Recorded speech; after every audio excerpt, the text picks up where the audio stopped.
안녕하십니까, 유비스쿨입니다. 인벤터 31-17번 3D 모델링 작업을 해보도록 하겠습니다. 그럼 옆에 보이시는 형상과 같이 해당하는 모형을 만들기 위해 스케치 XY 평면을 선택하도록 하겠습니다. 사각형 그리기 기능을 이용해서 지금 임의의 이 사각형 형태를 그리게 되는데, 도면에서 보시는 것과 같이 중심의 위치가 한가운데가 아닙니다. 그렇기 때문에 치수로 해당하는 선에서 원점까지의 간격을 85라고 입력을 하시고, 전체의 길이 영상은 150으로 입력을 하도록 하겠습니다. 구속 조건 중 수평 구속 조건을 이용해서 원점과 형상의 중간점을 일치를 시켜주시고, 치수로 이 해당하는 모서리의 길이를 130으로 입력을 하도록 하겠습니다.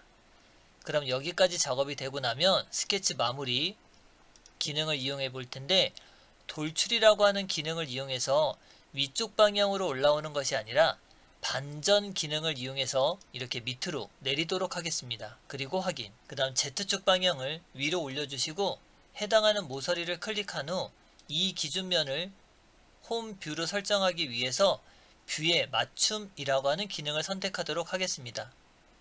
그럼 이와 같이 선택이 되고 나면 해당하는 원의 영상을 먼저 그려볼 텐데, 스케치라고 하는 기능으로 사각형의 윗면을 선택해 주시고, 동그라미 원을 이용해 원점 위치에 원의 반지름이 50인 원을 그려보도록 하겠습니다. 치수를 이용해서 해당하는 선을 클릭하시고, 오른쪽 버튼을 이용해 치수 유형을 반지름으로 변경을 시켜주게 됩니다. 반지름 50인 원을 그려보았습니다. 스케치 마무리. 돌출이라고 하는 기능을 이용해서 해당하는 형상을 클릭하면 높이가 10으로 설정이 되어 있는데, 이 모서리의 높이가 10입니다. 그러다 보니 이 형상보다 높아야 되기 때문에 치수 중에 40이라고 하는 치수를 입력하도록 하겠습니다.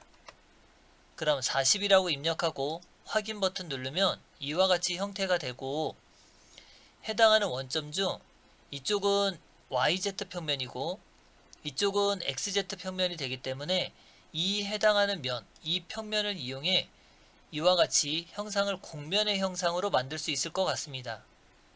그럼 XZ 평면을 선택하고 새 스케치라고 하는 기능을 선택하시고, 3점 호 그리는 기능을 이용해 임의의 위치에서 이와 같이 호의 형태를 그리게 됩니다. 절단 모서리 투영 기능을 이용해 외곽의 형태의 테두리 선을 먼저 따시고, 자르기라고 하는 기능을 이용해 이 필요없는 선을 잘라줍니다. 치수로 보면 사각형에서 이 호의 끝점까지의 높이는 10, 사각형에서 이 호의 높이까지는 동일하게 10으로 입력하고, 해당하는 R값이 200으로 되어 있으니 이 값은 200으로 입력을 하도록 하겠습니다. 그럼 여기까지 끝나고 나면 스케치 마무리 기능을 이용해서 돌출이라고 하는 기능을 선택하게 되는데, 돌출 기능에서 외부에 절단 모서리 투영 기능을 썼기 때문에 외곽에 테두리 선이 남아 있습니다.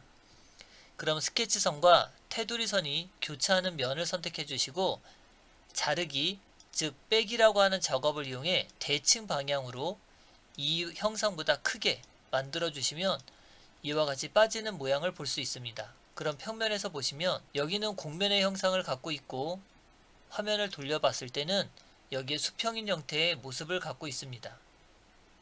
그럼 여기까지 작업이 끝나고 나면 스케치 기능을 이용해서 해당하는 평면, 사각형의 평면을 선택하시고 이 위에 있는 형상을 작업해 보도록 하겠습니다. 동그라미 원을 이용해 임의의 위치에 원을 그려주시고, 구속 조건 중 수평이라고 하는 구속 조건을 이용해 원점과 중심점의 위치를 선택하게 됩니다. 치수를 이용해서 원점과 원의 센터까지의 거리는 35, 원점에서부터 원의 중심까지의 간격은 50으로 입력하도록 하겠습니다. 해당하는 원의 반지름 크기가 있기 때문에 치수에서 선택하시고 오른쪽 버튼 치수 유형을 반지름으로 변경을 해서 이 호의 R값을 20으로 입력하도록 하겠습니다. 여기도 마찬가지 오른쪽 버튼을 눌러서 치수 유형을 반지름으로 변경을 해서 반지름 15인 값을 입력하도록 하겠습니다. 여기까지 작업이 끝나고 나면 선을 이용해서 작업할 때 여기에 맞추려고 작업하지 마시고 형상보다 크게 엔터, 형상보다 크게 그리시고 우리가 알고 있는 구속 조건 중 접선 기능을 이용해서 붙이고 접선 기능을 이용해서 붙이고 필요 없는 선은 잘라내도록 합니다. 자르고 자르고 이 선의 경계가 되는 이쪽도 자르고 여기까지 되고 나면 안쪽의 형상도 하나로 합쳐져 있어야 되는 형상이기 때문에 여기까지 잘라주면 됩니다. 근데 이때 실수를 보면 이 안쪽에 이 필요 없는 선도 함께 잘라주시는 걸 보셔야 됩니다. 그럼 이제 여기까지 작업 끝나고 나면 스케치 마무리, 돌출이라고 하는 기능을 선택할 때도 해당하는 면을 선택하지 마시고 테두리 선을 선택하시면 이와 같이 돌출이 되는 형상을 볼 수 있습니다. 이때 높은 값은 52보다 높아 있는 값을 선택하시면 됩니다. 그렇다고 119가 나와 있는 값을 쓰기에는 너무 큰 숫자이니 우리는 60으로 변경을 하도록 하겠습니다. 60으로 입력하고 확인 버튼을 누르면 이와 같은 형태가 됩니다. 근데 경사진 부위를 볼 수 있기 때문에 XZ 평면을 이용해서 오른쪽 버튼 새 스케치 라인을 이용해 임의의 위치에서부터 임의의 위치에 선을 그려주게 됩니다. 그 다음 절단 모서리 투영 기능을 이용하시면 테두리 바깥에 있는 선을 지울 수 있고 테두리 바깥에 있는 선을 자를 수 있습니다. 이 모서리 선에서 여기까지의 간격은 52라고 입력을 하고 이 사각형의 선에서 여기까지의 간격은 40으로 입력하도록 하겠습니다. 여기까지 작업이 끝나고 나면 스케치 마무리, 돌출이라고 하는 기능을 이용해 볼 텐데 여기도 이 공간이 들어가 있는 면을 선택하시고 대칭이라고 하는 방법을 선택하시고 해당하는 형상보다 크게 빼기라고 하는 작업을 선택하시면 이와 같이 형태가 빠지는 걸 볼 수 있습니다. 그럼 여기까지 작업이 끝나고 나면 목깎기라고 하는 기능으로 R12, 12로 해당하는 모서리를 클릭하게 됩니다.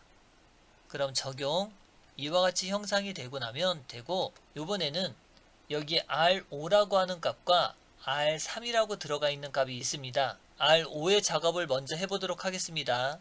R5로 먼저 작업을 하고 적용, 그 다음 R3이라고 하는 값으로 이렇게 작업을 해보시면 이와 같이 이 모서리가 좁아지는 형상을 볼 수 있습니다. 형태가. 근데 이제 이쪽에서 보시면 목깎기라고 하는 기능으로 R3이라고 하는 먼저 값을 주고 R3을 먼저 주고 적용 버튼을 누른 다음에 R5라고 하는 값을 지금 작업해 보면 적용을 했을 때 이와 같이 모델링이 되는 걸 볼 수 있습니다. 그래서 지금은 R3이라고 하는 값을 먼저 주고 R5로 작업을 했을 때 이와 같이 모델링이 되는 걸 볼 수 있습니다. 이 R값이 들어가 있는 걸 모두 다 지우고 목깎기라고 하는 기능으로 R3으로 먼저 해당하는 원의 형상을 먼저 작업을 하시고 적용, R5라고 하는 값을 이용해서 해당하는 모서리를 클릭해서 마무리를 하게 됩니다. 그럼 이제 여기까지 작업이 끝나고 나면 R1 어라운드라고 하는 값이 있습니다. R1을 주시고 해당하는 테두리를 선택하면 쭉 따라서 돌아가는 형태가 될 텐데 적용하고 버튼을 누르시면 이와 같이 모델링을 마무리할 수 있습니다. 그래서 17번 모델링은 R값이 들어가는 걸 좀 유의하시고 해당하는 형상을 잘랐을 때 이 경사가 들어가거나 곡면이 들어가는 부분에 빼기라고 하는 작업을 이용해서 모델링 하는 걸 좀 주의하시면 될 것 같습니다.